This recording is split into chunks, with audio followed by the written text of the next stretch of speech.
Hi hello friends, ನಮಸ್ತೆ. Welcome back to Meenaraj channel.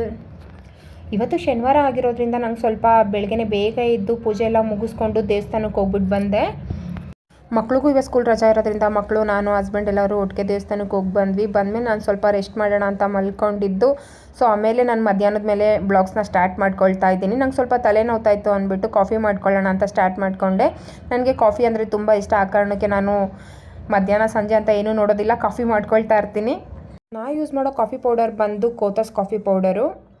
Next ಮುಂದೆ ಬರೋವಂಥ ಒಂದು ವೀಡಿಯೋದಲ್ಲಿ ನಾನು ದೇವ್ರ ಮನೆದು ಪೂರ್ತಿ ಬ್ಲಾಗ್ನ ಶೇರ್ ಮಾಡ್ತೀನಿ. ಹಾಗೆ ಒಬ್ಬರು ಮಾಡೆಲ್ ಕಾಲ್ ಮಾಡಿದರು ನನಗೆ, ನಾಳೆ ಬೆಳಗಿನ ಜಾವ ಒಂದು 6 o'clock ಒಂದು ಮೇಕಪ್ ಲುಕ್ನ ಮಾಡಿಕೊಡಿ, ಒಂದು ಒಳ್ಳೆ ಲುಕ್ ಬೇಕಂತ ಕೇಳ್ತಾಯಿದ್ರು. ಅದ್ರ ಬಗ್ಗೆನೇ ಯಾವ ರೀತಿ ಮಾಡಿದ್ರೆ ಅವ್ರಿಗೆ ಚೆನ್ನಾಗಿ ಕಾಣುತ್ತೆ ಅಂತ ಯೋಚನೆ ಮಾಡ್ತಾಯಿದ್ದೆ. ಅಷ್ಟರಲ್ಲಿ ನನ್ನ ಮಗಳು ಬಂದು ಇಲ್ಲೇನೋ ಮಾಡ್ತಾ ಇದ್ದಾಳೆ. ಸೊ ಏನು ಮಾಡ್ತಾ ಇದ್ದಾಳೆ ಅಂತ ನೋಡೋಣ ಬನ್ನಿ ಫ್ರೆಂಡ್ಸ್. ಹಾಯ್ ಅಂಕಿತಾ, ಏನು ಮಾಡ್ತಾ ಇದೆಯಾ ನೀನು?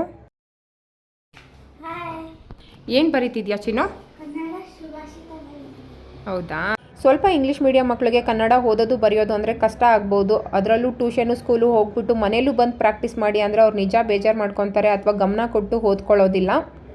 ಆ ಕಾರಣಕ್ಕೆ ನಾವು ಅವ್ರಿಗೆ ಯಾವ ರೀತಿ ಇಂಟ್ರೆಸ್ಟ್ ಇದೆಯೋ ಅದೇ ರೀತಿಲಿ ಓದಿಸ್ಕೊಟ್ಟಾಗ ಅಥವಾ ಹೇಳ್ಕೊಟ್ಟಾಗ ಅವ್ರು ನಿಜ ಸ್ವಲ್ಪ ಆದರೂ ಕಲ್ತ್ಕೊಳ್ತಾರೆ ಅನ್ನೋದು ನನ್ನ ನಂಬಿಕೆ. ನನ್ನ ಮಗಳಿಗೆ ಸ್ವಲ್ಪ ಈ ರೀತಿ ಬೋರ್ಡ್ ಮೇಲೆ ಬರೆಯೋದು, ಸ್ಲೇಟ್ಗಳ ಮೇಲೆ ಬರೆಯೋದು ಅಂದರೆ ತುಂಬ ಇಷ್ಟ. ಡೈಲಿ ಬೆಳಗ್ಗೆ ಎದ್ದಾಗ ಅಥವಾ ಸಂಜೆ ಮಲ್ಕೊಳ್ಳೋಕ್ಕಿಂತ ಮುಂಚೆ 1-2 ಲೈನು ಏನಾದರೂ ಬರೆಯೋದಕ್ಕೆ ಹೇಳ್ತೀನಿ. ಸೊ ಅವಾಗ ಅವಳು ತುಂಬ ಗಮನ ಕೊಟ್ಟು ಇಷ್ಟಪಟ್ಟು ಖುಷಿಯಿಂದ ಬರೀತಾಳೆ. ಜಾಸ್ತಿ ಏನು ಹೋಮ್ವರ್ಕ್ ಕೊಡಲ್ವಲ್ಲ, ಸೊ ಅದಕ್ಕೆ ಅವಳು ಖುಷಿ ಆಗುತ್ತೆ ಬರೆಯೋದಕ್ಕೆ. ಆದಷ್ಟು ನಾನು ಕ್ಯಾಲೆಂಡರಲ್ಲಿರೋ ಅಂಥ ವರ್ಡ್ ಆಗಿರ್ಬೋದು ಅಥವಾ ಕನ್ನಡ ನ್ಯೂಸ್ ಪೇಪರಲ್ಲಿರೋವಂಥ ಸುಭಾಷಿತ ಆಗಿರ್ಬೋದು, ಈ ರೀತಿ ಸೆಂಟೆನ್ಸ್ನ ಬರೆಯೋದಕ್ಕೆ ಹೇಳ್ತೀನಿ. ಅದ್ರ ಮೀನಿಂಗು ಸಹ ಅವಳು ತಿಳ್ಕೊಳ್ಬೋದು, ಸ್ವಲ್ಪ ಜನರಲ್ ನಾಲೆಡ್ಜ್ನೂ ಸಹ ಬೆಳೆಸ್ಕೊಳ್ಬೋದು. ಆ ಕಾರಣಕ್ಕಾಗಿ ಈ ರೀತಿ ಮಾಡ್ತೀನಿ. ಈ ರೀತಿ ಮೆಥಡು ಯಾರಿಗೆಲ್ಲ ಇಷ್ಟ ಆಯಿತು ಖಂಡಿತ ಕಮೆಂಟ್ ಮಾಡಿ. ಮತ್ತು ನಿಮಗೆ ಏನಾದರೂ ಇನ್ನೂ ಡಿಫ್ರೆಂಟಾಗಿ ಹೇಳ್ಕೊಡೋ ಅಂಥ ಟಿಪ್ಸ್ ಏನಾದರೂ ಗೊತ್ತಿದ್ದರೆ ಖಂಡಿತ ಶೇರ್ ಮಾಡಿ. ಹೆಚ್ಚಾದಂತೆ ಜ್ಞಾನ ಹೆಚ್ಚಾಗುವುದು, ಜ್ಞಾನ ಹೆಚ್ಚಾದಂತೆ ಮೌನ ಹೆಚ್ಚಾಗುವುದು. ಅರ್ಥ ಆಗುತ್ತಾ ಅದ್ರದ್ದು? ಹೆಚ್ಚಾದರೆ ಜ್ಞಾನ ಹೆಚ್ಚಾಗುತ್ತೆ, ಜ್ಞಾನ ಹೆಚ್ಚಾದರೆ ಮೌನ ಹೆಚ್ಚಾಗುತ್ತೆ. ಗುಡ್. ನಾನು ಸ್ವಲ್ಪ ಜಾಸ್ತಿ ಸುಭಾಷಿತ ಈ ಥರದನ್ನೆಲ್ಲ ಹೇಳ್ಕೊಡೋದಕ್ಕೆ ಇಷ್ಟಪಡ್ತೀನಿ. ಅದರಿಂದ ಕೆಲವೊಂದು ಅರ್ಥಗಳನ್ನೂ ಸಹ ಮಕ್ಕಳು ತಿಳ್ಕೊಳ್ತಾರೆ. ಹಾಗೆ ಕೂಡಿಸಿ ಓದೋದನ್ನು ಹೇಗೆ ಅನ್ನೋದನ್ನು ಸಹ ತಿಳ್ಕೊಂಡು ನೀಟಾಗಿ ಓದ್ಕೊಳ್ತಾರೆ. ಇದನ್ನೆಲ್ಲ ಬರೆದಾದ್ಮೇಲೆ ಟ್ಯೂಷನ್ಗೆ ಲೇಟ್ ಆಗುತ್ತೆ ಅಂತ ರೆಡಿಯಾಗಿ ಹೊರಟ್ಲು. ಸೊ ಅವಳನ್ನ ಬಿಟ್ಬಿಟ್ಟು ಬರೋಣ ಅಂತ ನಾನು ಸಹ ಹೊರಟಿದ್ದೀನಿ. ಅಂಕಿತನ್ನ ಟ್ಯೂಷನಿಗೆ ಬಿಟ್ಬಿಟ್ಟು ಬಂದು ನಾನು ಸ್ವಲ್ಪ ಉದ್ದಿನ ವಡೆ ಮಾಡ್ಕೊಳ್ಳೋಣ ಅಂತ ನೆನೆಸಿಟ್ಟಿದ್ದೆ, ಮಕ್ಕಳು ಮನೇಲಿದ್ದಾರೆ ಅಂದ್ಬಿಟ್ಟು. ಉದ್ದಿನ ವಡೆಗೆ ಇವಾಗ ನಾನು ರೆಡಿ ಮಾಡ್ಕೊಳ್ತಾ ಇದ್ದೀನಿ. ನೆನೆಸಿಟ್ಟಿರೋ ಅಂಥ ಉದ್ದಿನಕಾಳನ್ನೆಲ್ಲ ರುಬ್ಕೊಳ್ಬೇಕು ಇವಾಗ ಇದೆ. ಆದರೆ ಕತ್ಲೆ ಹಾಗೆ ಹೋಯ್ತು, 6 ಗಂಟೆ ಹಾಗೆ ಹೋಯಿತು. ಸೊ ಹೇಗಿದ್ರು ರಾತ್ರಿ ಊಟಕ್ಕೆ ರಸಮ್ ಮಾಡ್ಕೊಳ್ತಿದ್ದೀನಿ, ಅದ್ರ ಜೊತೆಗೆ ನಂಚ್ಕೊಳ್ಳೋದಕ್ಕಾಗತ್ತೆ ಅಂತ ಇಟ್ಕೊಂಡಿದ್ದೀನಿ.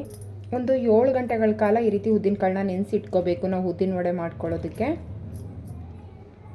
ನೀಟಾಗಿ ನೀರನ್ನ ಸೋರಿಸ್ಕೊಂಡಿದ್ದೀನಿ. ಈಗ ಸ್ವಲ್ಪ ರುಬ್ಕೊಳ್ಳೋಣ.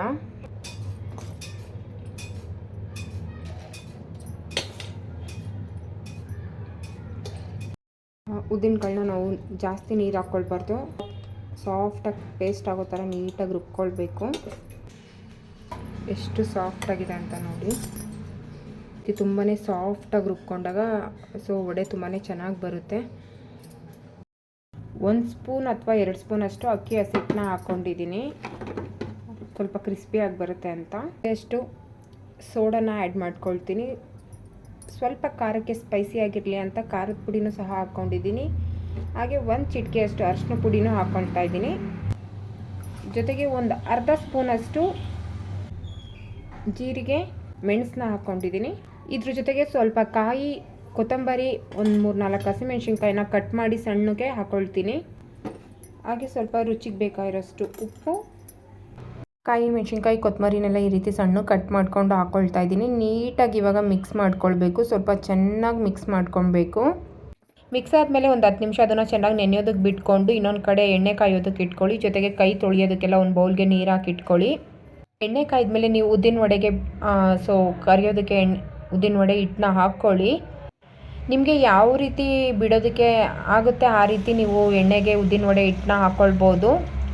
ದೆಬ್ಬೆ ಕಡ್ಡಿ ಮೇಲೆ ಬೇಕಂದರೆ ನೀವು ಸ್ವಲ್ಪ ಹಿಟ್ಟನ್ನ ಇಟ್ಕೊಂಡು ಅದನ್ನು ಪ್ರೆಸ್ ಮಾಡಿ ಹೋಲ್ ಮಾಡಿ ಬೇಕಾದ್ರೆ ಹಾಕ್ಕೊಳ್ಬೋದು, ಇಲ್ಲ ಕೈಯಲ್ಲಿ ಬೇಕಾದರೂ ಹಾಕ್ಕೊಳ್ಬೋದು. ನಿಮಗೆ ಯಾವ ರೀತಿ ಬರುತ್ತೆ ಆ ರೀತಿ ಹಾಕ್ಕೊಳ್ಳಿ. ನೀಟಾಗಿ ಸಣ್ಣ ಉರಿಲಿ ಎಣ್ಣೆನ ಕಾಯೋದಕ್ಕೆ ಇಟ್ಕೊಂಡು ಫಸ್ಟು ಎಣ್ಣೆ ಕಾಯ್ದಿದೆಯಾ ಅಂತ ನೋಡ್ಕೊಂಡು ನೀಟಾಗಿ ಹಾಕ್ಕೊಂಡು ಸಣ್ಣ ಉರಿಲೇ ತೇಲ್ಸ್ಕೊಳ್ಳಿ ಉದ್ದಿನ ವಡೆನ. ಯಾಕಂದರೆ ಸ್ವಲ್ಪ ಒಳಗಡೆ ಎಲ್ಲ ನೀಟಾಗಿ ಅದು ಬೆಂದರೆ ತುಂಬ ಚೆನ್ನಾಗಿ ಬರುತ್ತೆ. ನೋಡಿ ಫ್ರೆಂಡ್ಸ್ ಯಾವ ರೀತಿ ಉದ್ದಿನ ವಡೆ ಎಷ್ಟು ಚೆನ್ನಾಗಿ ಬಂದಿದೆ ಅಂತ. ಸೊ ನಿಮ್ಗೆ ದೊಡ್ಡದಾಗಿ ಹಾಕ್ಕೊಳ್ಳೋಕೆ ಕಷ್ಟ ಆದರೆ ಫಸ್ಟು ಸ್ಟಾರ್ಟಿಂಗ್ ಹಾಕ್ಕೊಳ್ಳುವಾಗೆಲ್ಲ ಈ ರೀತಿ ಚಿಕ್ಕ ಚಿಕ್ಕದಾಗೆ ಮಾಡ್ಕೊಳ್ಳಿ, ಚೆನ್ನಾಗಿ ಬರುತ್ತೆ. ನಾನು ತುಂಬ ಸತಿ ಏನು ಮಾಡಿಲ್ಲ, ನಾನು 1-2 ಸತಿ ಅಷ್ಟೇ ಮಾಡಿರೋದು. ಉದ್ದಿನ ವಡೆ ಅಂತೂ ತುಂಬ ಕ್ರಿಸ್ಪಿಯಾಗಿ ತುಂಬಾ ಚೆನ್ನಾಗಿ ಬಂದಿತ್ತು. ಸೊ ಮಕ್ಳಿಗಂತೂ ತುಂಬಾ ಇಷ್ಟ ಆಯಿತು. ಸೊ ಇದೆಲ್ಲ ಮಾಡ್ಕೊಳ್ಳೋ ಅಷ್ಟೊತ್ತಿಗೆ ನನಗೂ 6:30 ಆಯಿತು ಅಂದ್ಬಿಟ್ಟು ಒಂದೇ ಸತಿ ಅಡುಗೆ ಮಾಡ್ಕೊಳ್ಳೋಣ ಅಂತ ಹಾಗೆ ಒಂದು ಕಡೆ ಅಡುಗೆಗೂ ಸಹ ಇಟ್ಕೊಂಡೆ. ರಸಮ್ ಮಾಡ್ಕೊಳ್ಳೋಣ ಅಂದ್ಬಿಟ್ಟು ಸ್ವಲ್ಪ ಟೊಮೊಟೊ ಬೇಳೆನ ಬೇಯೋದಕ್ಕೆ ಇಟ್ಕೊಂಡಿದ್ದೀನಿ. ನಾನು ಒಂದು 3-4 ಥರ ಸ್ಟೈಲಲ್ಲಿ ರಸಮ್ನ ಮಾಡ್ಕೊಳ್ತಾ ಇದ್ದೀನಿ. ಇವತ್ತು ಬೇಳೆ ರಸಮ್ನ ಮಾಡ್ಕೊಳ್ತಾ ಇದ್ದೀನಿ. ಆದ್ದರಿಂದ ಟೊಮೊಟೊ ಬೇಳೆ ಸ್ವಲ್ಪ ಉಪ್ಪನ್ನ ಹಾಕ್ಬಿಟ್ಟು ಬೇಯಿಸ್ಕೊಂಡಿದ್ದೀನಿ. ಈ ರೀತಿ ಬೆಂದಿರೋ ಅಂಥ ಪದಾರ್ಥನೆಲ್ಲ ನೀಟಾಗೆ ಸ್ವಲ್ಪ ಮಸ್ಕೊಂಡಿದ್ದೀನಿ. ಚೆನ್ನಾಗಿ ಸ್ವಲ್ಪ ಈ ರೀತಿ ಎಲ್ಲನೂ ನಾವು ಮಿಕ್ಸ್ ಮಾಡ್ಕೊಂಡು ನೀಟಾಗಿ ಮಸ್ಕೊಂಡು ಆಮೇಲೆ ಒಗ್ಗರಣೆ ಕೊಟ್ಕೊಳ್ಬೇಕು. ಸ್ವಲ್ಪ ಎಣ್ಣೆನ ಕಾಯೋದಕ್ಕೆ ಇಟ್ಕೊಂಡು ಸಾಸಿವೆ, ಕರಿಬೇವು, ಸ್ವಲ್ಪ ಜಜ್ಜಿರೋ ಅಂಥ ಬೆಳ್ಳುಳ್ಳಿ, ಜೊತೆಗೆ 1-2 ಒಣಮೆಣ್ಸಿನ್ಕಾಯಿ, 1-2 ಬ್ಯಾಡಗೆ ಮೆಣಸಿನ್ಕಾಯಿನೂ ಹಾಕ್ಕೊಳ್ಬೋದು. ಎಲ್ಲನೂ ನೀಟಾಗಿ ಹಾಕ್ಬಿಟ್ಟು ಒಗ್ಗರಣೆ ಮಾಡಿಕೊಂಡು ಇದರೊಳಗಡೆ ನಾನು ಬೇಯಿಸಿ ಸ್ವಲ್ಪ ಮಸ್ಕೊಂಡಿರೋ ಅಂಥ ಟೊಮೊಟೊ ಮತ್ತು ಬೇಳೆನ ಹಾಕ್ಕೊಂಡು ಇದರೊಳಗೆ 1-2 ಕುದಿ ಕುದಿಸ್ಕೊಳ್ತೀನಿ. ಕುದಿಸ್ಕೊಳ್ಳುವಾಗ ಸ್ವಲ್ಪ MTR ರಸಮ್ ಪೌಡರ್ನ ಹಾಕ್ಕೊಳ್ತೀನಿ. ಸ್ವಲ್ಪ ರಸಮ್ ಪೌಡರ್ ಜೊತೆಗೆ ನಾನು ಕೊತ್ತಂಬರಿನೂ ಹಾಕ್ಕೊಂಡು ನೀಟಾಗಿ ಒಂದು ಕುದಿ ಕುದಿಸ್ಕೊತೀನಿ. ಈ ರೀತಿ ಮಾಡ್ಕೊಳ್ಳೋದ್ರಿಂದ ಬೇಗ ರಸಮ್ ಆಗುತ್ತೆ. ಸೊ ಇವತ್ತಿನ ನನ್ನ ಈ ಬ್ಲಾಗ್ಸ್ನ ಇಲ್ಲಿಗೆ ಮುಗಿಸ್ತಾ ಇದ್ದೀನಿ ಫ್ರೆಂಡ್ಸ್. ಸೊ ಇದೇ ರೀತಿ ನನ್ನ ಎಲ್ಲ ವೀಡಿಯೋಸ್ಗಳಿಗೂ ಸಪೋರ್ಟ್ ಮಾಡಿ, ಲೈಕ್ ಮಾಡಿ, ಕಮೆಂಟ್ ಮಾಡಿ, ಶೇರ್ ಮಾಡಿ. See you the next blog.